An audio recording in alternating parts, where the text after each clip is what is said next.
BBOR, Black Box Online Radio, coming to you from West Virginia. Before we get into today's topic, I would like to invite everybody to drop a suggestion below about something that you would like to hear about. What do you guys want to hear?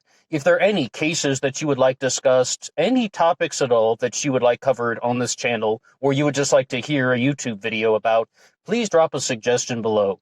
On this channel, we mostly do true crime, but always open to anything, because in all reality, no topic is off limits. If you're also into politics, history, conspiracy theories, science, any subject of any kind, really, what do you think would be something that you would want to hear? If you have any suggestions, please drop a comment below.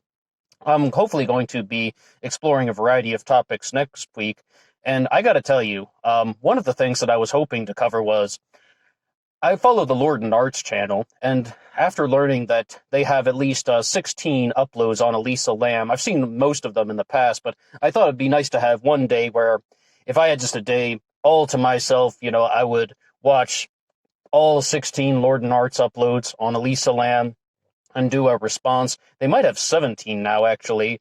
I'm a big fan of John Lorden and his channel, but that would probably only be one response, as opposed to what we did with Stephanie Harlow's series, where we did a 4-part response to her series on Charles Manson. But we got a few things coming out. I hope I can do that at some point in the near future. And of course, we will have some more Zodiac Killer things coming very soon. But any topic that you would like discussed on this channel, please drop a comment below, and we will hopefully get to it in the very near future. On to today's topic. Sometimes I listen to old news reports and old radio broadcasts from all up and down the spectrum. I mean, all up and down the time frame. And yesterday I found one from 2010. And of course, they're talking about the Obama administration. And last year in 2019, I said the only justification for that is it's now history. And now you're learning things from the past. But one of the things that was discussed was we had the axis of evil in the George W. Bush administration. And even if you were to Google axis of evil, it might come up as something that is attributed to George W. Bush. But I remember even back watching that stuff live on the television, the term axis of evil was coined by an individual named David Frum, F-R-U-M. David Frum was a speechwriter for George W. Bush. The axis of evil, in its original form, was intended to be Iraq, Iran, Syria, Libya, Cuba, and North Korea. And if you ever get a chance to watch the Axis of Evil comedy tour with people like Dean Obeidallah and Maz Jobrani, they would always say, it's too bad we don't have a North Korean. But in reality, a new Axis of Evil formed. Now, this is what they were discussing on that program I was listening to. The newer Axis of Evil that rarely gets talked about was Afghanistan, Pakistan, Yemen, and Somalia. Now, look at the first names that we threw out there. Iraq, Iran, Syria, Cuba, Libya, North Korea. Not even including Afghanistan in that. And look at the names that we mentioned in this newer axis of evil. That didn't come from anything like the Bush or Obama administration, mind you. This is just, somebody's take on the subject. Somalia, Yemen, Afghanistan, and Pakistan. I don't exactly know the best way to introduce this, so I would just tell you, one thing that I've really wanted to explore is the concept of how economically disadvantaged nations are now receiving the full frontal of violence in terms of the military efforts around the world. Like during World War I and World War II, we saw countless amounts of military conflict on the European home front, and of course the Americans were also involved, but over on the European side, as well as in Japan as well. And yes, we did have things like the attack on Pearl Harbor, but mostly the Americans were fighting in the other theaters. But still, though, I mean, look at World War I, 25,000 miles of trenches throughout France. What's really happened in the 21st century is some of the economically weaker nations, some nations that are still in the developing world, are receiving the full frontal of the violence. The first world nations, the Western world nations, are not in the full frontal. I don't exactly know what the term for this effect would be, but if you have a conflict even between two Middle Eastern nations like Iran and Saudi Arabia, why are they not fighting each other? They're pushing the violence down to where? Yemen. And we've said very clearly that we did a couple uploads in the early part of this year in January talking about some of the things going on in Somalia. There are just countless theories that are going on with how Somalia is being manipulated by different geopolitical efforts. Some people say it's the Qataris, some say it's the Emiratis, and one guy from Somalia wrote into that upload, leaving his comments, talking about what he thought about the situation, blaming the Kenyans and the Ethiopians, but I believe he has since deleted his comment. So that's when you see these things about the car bombs in Somalia and just the terrorist attacks that are coming in from Mogadishu. The mainstream media really wants to blame al-Shabaab. But once you just start reading a little bit online, you really see that some of these things could possibly be organized by different foreign powers. As we said, possibly the Qataris, Emiratis, Kenyans, Ethiopians. Why? Because Somalia has lots of natural resources and, most importantly, lots of coastline, which makes it a very accessible port city for the future. Some people want to be able to manipulate this territory for themselves. Not to mention this one country called China, who I believe they want something to do with Africa. It's so difficult, though, when you're just reading news reports and listening to things on the radio. How do you know who's really telling you the truth? I mean, it's difficult to sort through this stuff, especially when this person's like, I know everything about geopolitics, and it's like, well, wait a second, you're not actually involved in the meetings. It's hard to know who's telling you the truth and such. But if we're going to look at how the world is functioning, Pakistan, Afghanistan, Somalia, Yemen, you can see that these nations are bearing an enormous amount of military conflict. Afghanistan especially. After September 11th, Saudi Arabian hijackers, we went to war with Afghanistan, one of the longest wars in, recent history. And it's still going on to this day. And I'm sure that you're probably just going to think immediately, well, the Taliban was harboring members of Al-Qaeda, including bin Laden. But my just sort of response is, why? How did this thing come into place? And very simply, I believe that there is this effect where the economically weaker nations that are somewhat expendable in terms of the geopolitical power process, are becoming the stomping grounds, or should we say stamping grounds.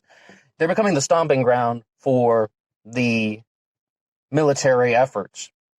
And you can say that about Yemen. You can say that about Afghanistan. What do Yemen and Afghanistan have in common? Of course, you'd be like, they're both Muslim nations. They're both Middle Eastern nations. Lowest literacy rates in the Middle East. These nations are also very poor. And in many ways, the people are probably viewed as expendable by the entire geopolitical power process. Because one of the things that goes on in the Middle East that you hear from all sides of the aisle is that Saudi Arabia and Israel actually have a good relationship. The most holy nation in the Islamic world, the most holy nation in the Judaic world, they actually have a good relationship. So what happens is things like Saudi Arabia and Israel can get along. Is Iran really that much of a threat? When Arnaud de Bourgrave was still alive, the former editor of the Washington Times and Newsweek, principal founder of Newsmax, when he was still alive, he said, the Iran situation is blown out of proportion. Iran is much less of a threat to world peace and to the political climate than Pakistan. Pakistan is really where the next world war could take place. Pakistan was one of these nations that we've mentioned in this newer axis of evil. I really would have to say, other than perhaps the violence in Kashmir and perhaps SEAL Team 6 killing bin Laden, Pakistan has really stayed out of a lot of the military issues that we've talked about, whereas Yemen has been brutalized, Afghanistan has been brutalized, but Pakistan has stayed out of that to a certain extent. And a big reason is Pakistan is much stronger than any of the other nations in this newer axis of evil that we mentioned. I would still say, though, Iraq and Syria have also been on the front of military violence. And simply, they were weaker nations than a lot of the ones surrounding them. Weaker in terms of economics. The people are viewed as expendable. And I don't exactly hear this coming from too many people. I mean, I don't really hear too many people discussing it in this exact way. And back when we started this channel in 2017, I really wanted to talk about more of these things, but and just to explore that concept, how and why are the economically weaker nations in the Middle East receiving all of the military conflict, whereas what really is happening in Saudi Arabia? Are the Saudis going to war at the same rate that the Iraqis and the Syrians are? I mean, you got the saying ISIS, Islamic State in Iraq and Syria, yet Saudi Arabia is often left out of the conversation. I simply believe that it's because it's a new geopolitical effect where military conflict is being pushed into certain areas because the economically stronger nations, they don't want to go to war. They don't want to go lose their citizens. It would affect their political power process. Now we have some guy named Mohammed bin Salman running Saudi Arabia, who just seems like an absolutely despicable individual. I mean, he was trying to rebrand himself as a new progressive leader of Riyadh and such, but we could do an entire upload just on the crimes of Mohammed bin Salman. And it's not only the murder of Jamal Khashoggi, it's also just robbing billionaires of their fortune, where it's just like pretty much holding them, under the threat of death. Sign over your fortunes to us or you will be murdered. I mean, there's a whole host of crimes associated with with Mohammed bin Salman, not only the Jamal Khashoggi murder. When I was listening to that report back from 2010, they were discussing something called the underwear bomber. I'm sure that you'll probably remember that. We had the shoe bomber, Richard Reed, and the underwear bomber, Umar Abdulmuttalib.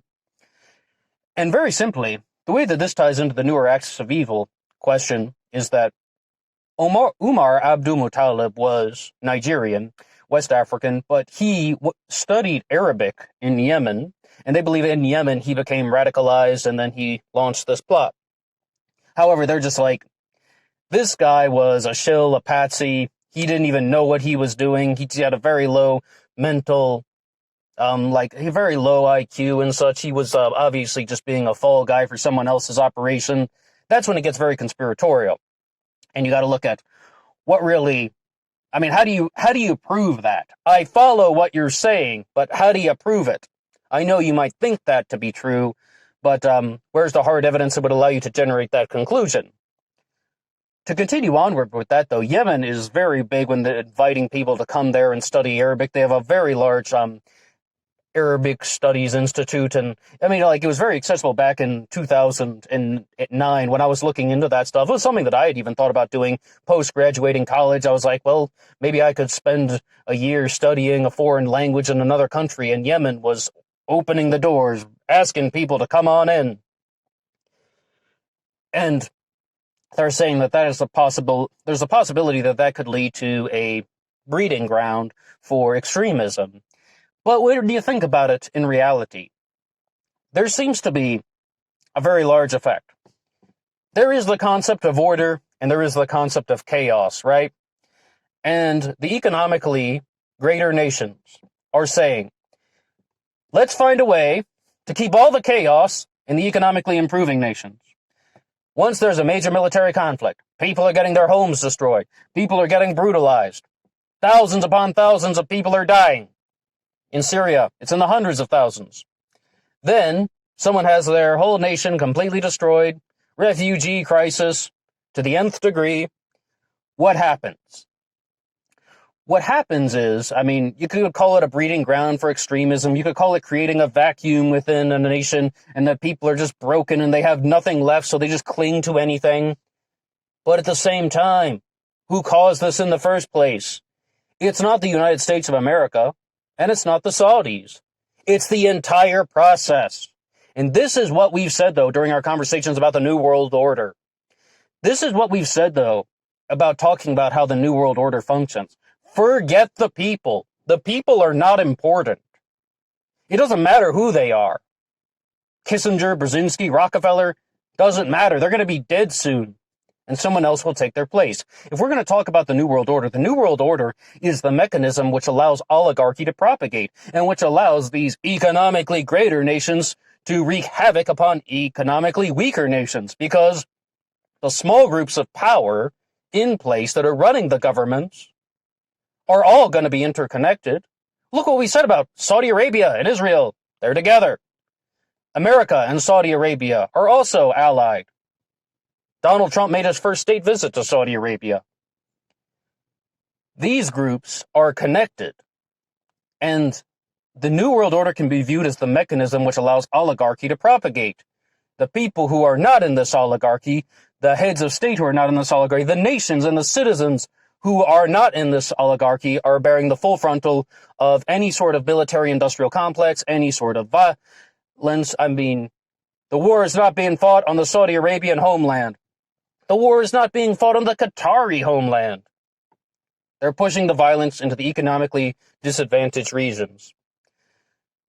And the same thing goes for the Illuminati. You're going to hear lots of discussions about the Illuminati. If the New World Order is the mechanism that allows oligarchy to propagate, and I say that only as somebody who's just been listening to different people, what do they have to say? What's the commonality? What is the Illuminati? The Illuminati would be the people who have knowledge of the actions that go on behind closed doors. The people who have knowledge of the true actions of the political leaders, the true motivations of the world leaders. If you want to think about any sort of Illuminati, they're probably not calling themselves the Illuminati first and foremost. Secondarily, they're probably not connected to any society from Bavaria in the 1800s. Thirdly, this whole thing about, some people think the Illuminati could be people from other dimensions and such. I'll accept that if you can prove it. But most importantly, I would just like to say, if there is any Illuminati that we can talk about now, you always hear these stories about people operating behind closed doors. You hear these stories about, though there was this secret meeting between this head of state and this billionaire. The people who actually know the contents of those meetings, they would be the Illuminati. The people who have the knowledge of how the political system is actually happening, not the deceptions of the mainstream media, would be viewed as what I would call the real Illuminati, the true Illuminati, or that's what I believe it actually is. And we got to bear in mind, like I said, I'm not some insider. I'm just somebody who listens to conspiracy theorists, to various commentators, various perspectives about the subject, and what really is the thing that can link all this stuff together. Because some people are saying this side and some people are saying that side, and that's nothing like what CNN is talking about. So I'm just like, well, what's actually happening? And I think if you've listened this far into the upload, maybe you get curious about those things too. What really is going on in the world? So I would just say in conclusion, I believe, and that's just my belief, that the economically weaker nations in the Middle East, particularly Afghanistan, Somalia, and Yemen, are being used as the stomping grounds for sort of military-industrial complex style military efforts. We're not fighting wars on the European homeland anymore. They're being pushed down into places like Yemen and Somalia and Afghanistan, as well, of course, Iraq and Syria, but they were in the first axis of evil. This is in the second axis of evil. And these are just group names. I don't actually think all of these Middle Eastern people and Cubans and North Koreans are evil. We support the citizens of all these nations. It's the world leaders who are causing these international conflicts that we have a problem with. No matter who you are, we're all human. We all bleed red blood. We all share the same universe. It's the people that are destroying the planet Earth that we should be against. Well, what do you think about the subject? And if you have anything that you would like to say at all about everything that we've laid forward, I know, giant, complicated, messy, New World Order, Illuminati, military-industrial complex upload. But what do you have to say about anything? Please drop a comment below. Challenge me on something. If you think I'm wrong about everything, tell me and tell us why. I would love to hear you. And until next time.